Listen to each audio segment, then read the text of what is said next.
Liberalism is one of the oldest and most widespread ideologies in the modern world. With roots in the Enlightenment period of the 17th century, it truly began to take hold in the 18th and 19th centuries. But what defines someone as a liberal? Liberalism is an ideology that revolves around individual freedom, or liberty. Alongside this, liberals believe in equality, individual rights, democracy, and at least traditionally, a limited government. The term liberal today, especially in the USA, is often wrongly used to describe someone to the left of American politics. Figures such as Bernie Sanders and Alexandria Ocasio-Cortez are just two examples of politicians often described as liberals. In reality, a better description could be social democrats, which can be thought of as a revised compromise between socialism and liberalism aimed at rectifying the inequalities that wealth-generating capitalism brings.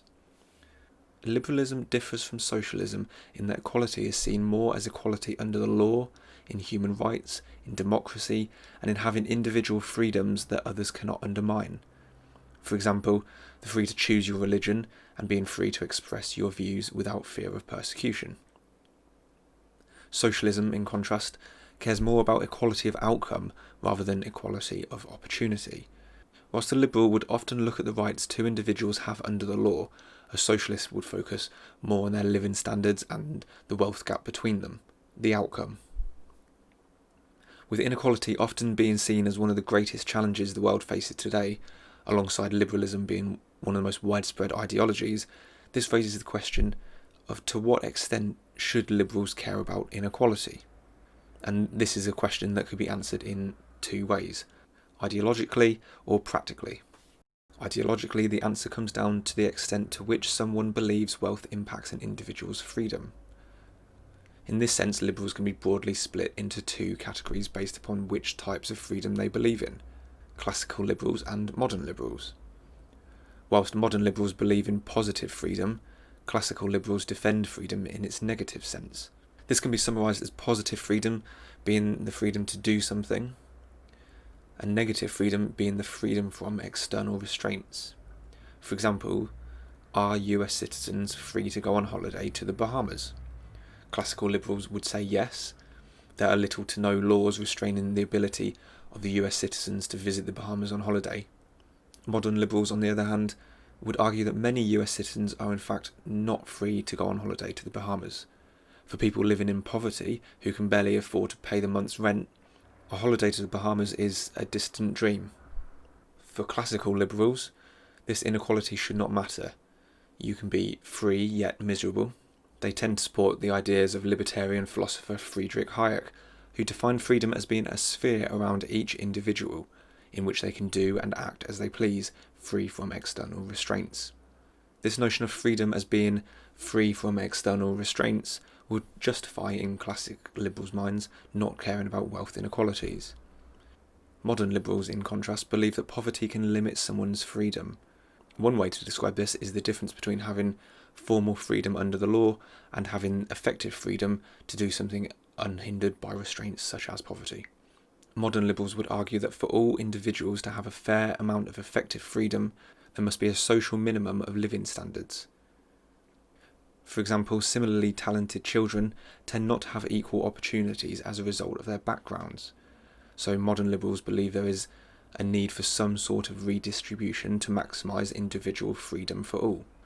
This is seen as acceptable, as although some individuals will face intrusions into their life to redistribute some wealth, it is justified as the outcome equates to better freedom overall for the population. For modern liberals, the question of whether or not inequality matters can be better asked as to whether or not poverty matters. For this, the answer is yes, as poverty means that individuals are not free to pursue life as they wish. As a result, to justify inequality in a liberal society, many modern liberals believe that reasonable equality of opportunity must exist. In respect to previous points about how poverty and inequality can restrict an individual's freedom, it is clear to see why it could be argued that liberals should care about inequality.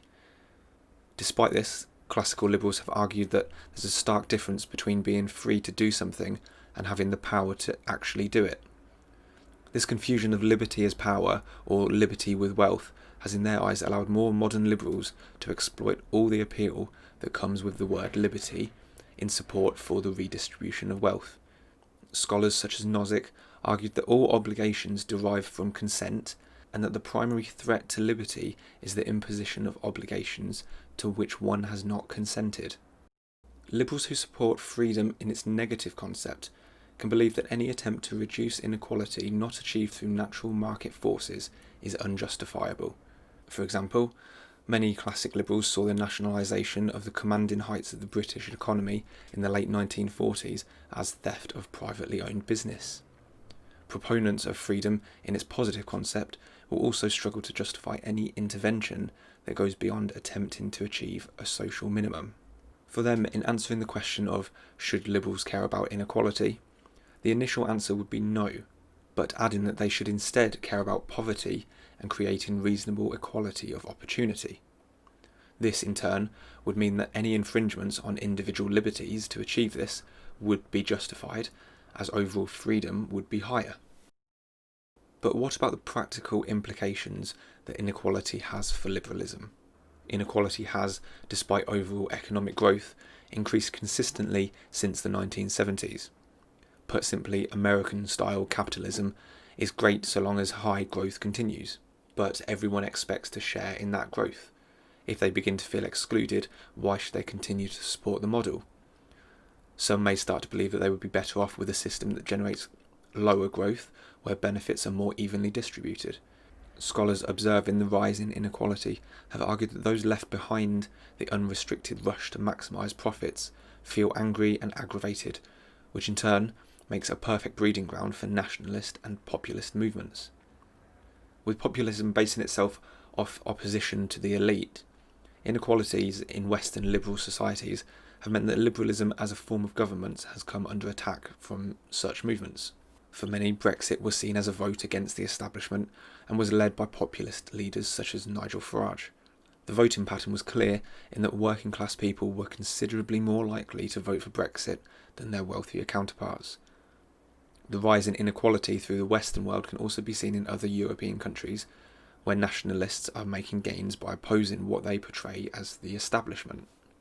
The question as to whether liberals should care about inequality moves therefore from one that is a theological debate to a more practical one. In order for liberalism to survive the growing disillusionment within Western politics, it must address these inequalities. The reversal of growth in populist movements challenging liberalism may require some compromise on their ideological positions, but this growing trend makes it clear that liberalism must adapt to survive. So in conclusion, the question of should liberals care about inequality of wealth has two answers. Ideologically, no, as even though believers in positive freedom believe a lack of wealth can limit freedom, this can be alleviated through a reduction in poverty without necessarily reducing the levels of income disparity between the top and bottom. From a practical standpoint, however, inequality presents a challenge for Western liberal democracies that is just impossible to ignore. A compromise on the ideological standpoints may well be required for the survival of the current liberal system. We hope you've enjoyed the video today. If you have, a like and a subscribe would be greatly appreciated. Let us know your thoughts on liberalism and inequality in the comments below. Thank you.